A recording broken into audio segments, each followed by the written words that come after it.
এ ভাই, কালকে তুই পড়তে গেছিলি? না রে ভাই, পড়তে যায়নি। তুই গিয়েছিলি? না, আমার বাড়ি একটা সমস্যা ছিল, বুঝলি তো, ওই জন্যই হয়নি। ও, এ ভাই, ওই দেখ 10 টাকা। হ্যাঁ ভাই, ঠিক বলেছিস তো। এই টাকা দিয়ে এখন কি করবি বলতো? তাহলে এই 10 টাকাটা চ মন্দিরে দিয়ে আসি। এক কাজ করে, এই টাকাটা মন্দিরে দিতে হবে না, চ দুজন মিলে 10 টাকার খেয়ে নি। ভাই, এই 10 টাকা নিয়ে খাওয়া যাবে না, বুঝলি তো, কার টাকা, বুঝলি তো। প্রত্যেকে চ মন্দিরেই দিয়ে আসি, ভালো হবে। না না ভাই, 10 টাকা যখন দুজনে দেখে পেয়েছি, ভাগ করে খাবো, না আমার দাও, আমি খেয়ে নিচ্ছি। মন্দিরে টন্দিরে দেওয়ার কোনো সিন হবে না।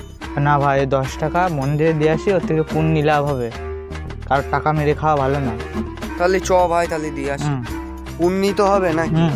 চ। ভাই, একটা কথা বলবো। কি? তুই আমাদের ওই মাঠে দাঁড়াতি লাগ, আমি আসছি। তাহলে হ্যাঁ, আমি গেলাম ওই দিকে। হ্যাঁ ভাই। তুই তাহলে যা, ঠিক আমি আছে? মন্দিরে দিয়ে আসছি। হ্যাঁ, ঠিক আছে, আমি আসছি। বেশিক্ষণ লাগবে না, ঠিক আছে? হ্যাঁ। এখনো আসছে না, কি হলো? আসছে না, কি করব এখন? 10 টাকাটা কি খেয়ে নিল নাকি? আমার বলে তো গেল যে মন্দিরই যাবে, এখনো আসছে না। মালটাকে এখন দাঁড়ায় রয়েছে না, কি দেখি তো।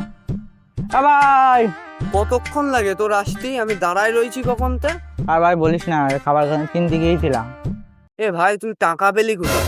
আমি যেই 10 টাকা দিলাম সেই 10 টাকাই ছিল। তা মন্দিরই তুই টাকা দিলি কি করে, আর খেলি বা কি করে? ভাই, তুই আমারে 10 টাকা দিয়েছিলি?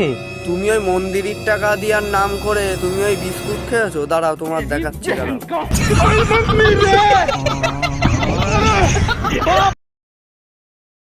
এ ভাই, আমি যেই 10 টাকা দিলাম, হ্যাঁ বল। সেই 10 টাকা, আরে এ ভাই যেই 10 টাকাটা দিলাম সেই 10 টাকা,